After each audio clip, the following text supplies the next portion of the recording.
Ok, gente, é chegada a hora do emocionante duelo entre Yugi e Joey em Mercado. Mas antes, que tal sentarmos para relembrar o que aconteceu nos últimos 20 episódios? Pois é, o anime insere aqui um episódio retrospectiva no meio da viagem de helicóptero. Um evento que leva menos de 4 páginas no mangá. Devem ter economizado uma grana de animação legal com ele. Mas após esse voo super longo, chegamos no previamente citado duelo emocionante. Ah, moleque! Eu tenho muita coisa pra falar desse clássico. Vamos começar com o básico. No mangá, a Thea, controlada pelo Merrick, explica as regras do jogo. Em particular que Yugi não pode se recusar a jogar e que ninguém pode interferir, ou ela engolirá essa cápsula com veneno. Drogas em animes de todos os tipos são um tópico bem sensível, e para este, que existe para vender cards, é 100% inviável. Logo, o anime trocou pela alternativa óbvia, uma cadeira futurista que prende a Thea sob um enorme container segurado por um guindaste pilotado por um capanga do Merrick. Naturalmente, sabe, censura nunca é algo a ser celebrado, mas eu adoro como, sei lá, toda a situação dessa partida é tão absurda que o lance do container nem parece deslocado, combina perfeitamente com o resto. E só no anime o Merrick liberta Thea do controle mental para assistir o confronto, provavelmente por ser uma boa fonte de cenas filler. No mangá ela permanece controlada, segurando a cápsula de veneno na boca por toda a partida. Deve ter ficado tão seca. Outra alteração interessante é que a corrente prendendo Yugi e Joey à âncora fica fixada nos braços deles no mangá e nas pernas no anime. Provavelmente foi para facilitar a vida dos animadores. Movimentação de braço com corrente seria demais pro orçamento desse desenho. Enfim, no anime é o lance do container que impede o Kaiba de interferir, enquanto que no mangá é um dos Hair Hunters que ameaça o Mokuba com uma faca. Tudo que o Kaiba faz com esse Huri Hunter foi transferido pro Hill Hunter do guindaste no anime, com a adição de um helicóptero, porque o anime é Kaiba. Bem, tecnicamente cortaram esse pedaço no fim da coisa toda, em que o Kaiba, revoltado por ter possivelmente danificado a carta dos olhos azuis, mata o cara. Não fica claro, mas com o Kaiba não me surpreenderia. Saindo um pouco da situação central, Tristan, Serenity e a jornada. No mangá, Tristan liga pra Thea, que, ainda zumbi do Merrick, atende o celular. A partir do som no mar no fundo, ele conclui que ela está no cais. O trio convenientemente encontra a Mai duelando por perto, e ela lhes oferece uma carona até onde os outros estão. Ela corre feita uma louca no trânsito porque quer reunir Joey e Serenity o mais rápido possível. O anime alterou bastante esse processo todo. Tristan e Serenity chegam na cidade e são abordados por Huri Hunter, porque o Merrick quer, perdoe o trocadilho, ter todas as cartas na mão. No meio da fuga, eles encontram o Duke, e no meio da fuga após a fuga, eles encontram a Mai em um sinal de trânsito. Tristan bate em um dos Huri Hunters até ele contar que todos estão no cais, e a Mai leva todos até lá, dirigindo feito uma louca, porque eles podem estar em perigo. Como podem ver, a parte mais importante foi mantida. Mai dirigindo feito uma louca. O duelo em si é extremamente fiel até o final. E gente, eu acho que eu estou desde o primeiro episódio dessa série querendo falar desse momento. Prepara. Pra começar, a menor das alterações. Após o Yugi admitir o seu amor pelo Joey e perder a partida de propósito, Joey ordena que o Olhos Vermelhos ataque a si mesmo, para os dois perderem. O anime explicou isso como um efeito colateral absurdamente específico do painel de Fenda Mística, mas no mangá isso é só um takarashismo mesmo. O Olhos Vermelhos obedece Joey porque ele é o monstro dele, e eles têm esse elo de amizade mágico lindo que está pouco se lixando para as limitações lógicas das regras de um jogo. Em seguida, o anime deixa bem mais claro quando exatamente o Joey se liberta completamente do controle do Merrick.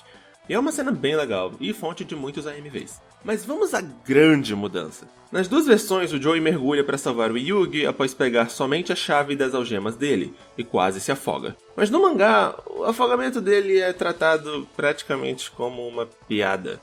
O Kaiba joga a chave dele na água, após admitir para si que o Joey não é um duelista 100% insignificante, e só depois disso a Serenity e seus guarda-costas chegam e têm sua reunião dramática com o Joey, após ele já ter saído da água. No anime, a turma da barbeira chega mais cedo, e quando o Joey quase se afoga,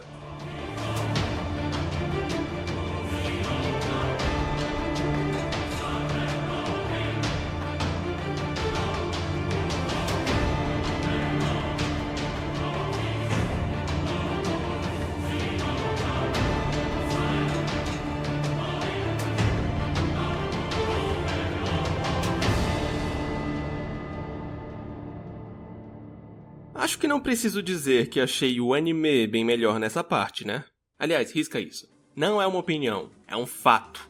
É tão mais climático, é tão mais significante pros personagens, é tão bom. O mangá parece justamente o oposto, um anticlímax pra um duelo tão emocionante, tratando o desfecho como uma grande piada. Até a parte dramática com a Mai e os outros é tratada um pouco como uma piada também. É tão desconexo.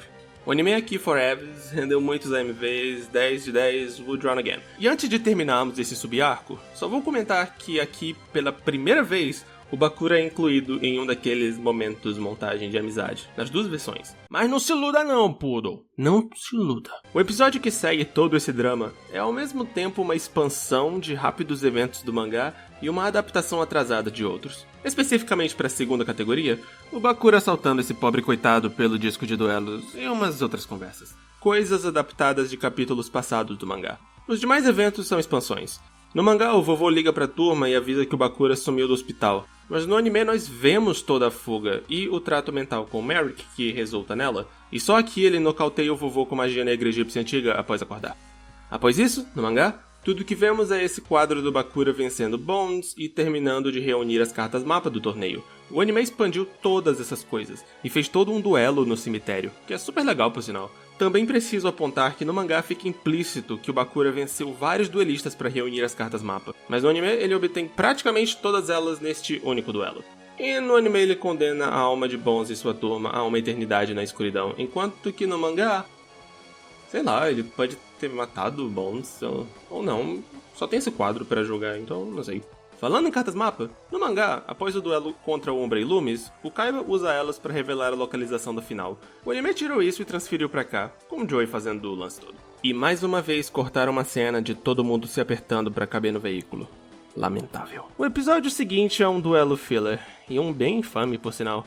Esse ator de Hollywood, nunca antes citado, aparece para desafiar a Mai para um duelo com a mão dela em casamento em jogo.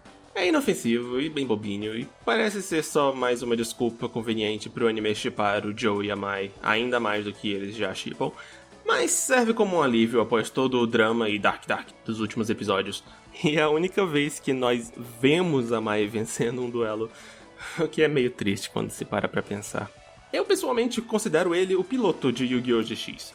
Eu não sei explicar, o tom deles é extremamente parecido. Em seguida, os finalistas se reúnem no dirigível Kaiba 3, ou Battleship no original, para começar as quartas de finais. E a adaptação de tudo isso é bem fiel no geral, com algumas diferencinhas de tom. Por exemplo, o Merrick no mangá é bem mais obviamente demoníaco do que no anime, e o Bakura aparece na forma Yami na cara dura antes de fingir ser bonzinho. Se bem que acho que o Yugi nesse ponto do mangá agora confiaria no Yami Bakura. E essa cena do Bakura comendo carne sangrenta. E agora vamos pro penúltimo evento de relevância do Bakura, seu duelo contra o Yugi no torneio. E como sempre, antes de falarmos do card game, há coisas a se comentar sobre os acontecimentos que cercam a partida.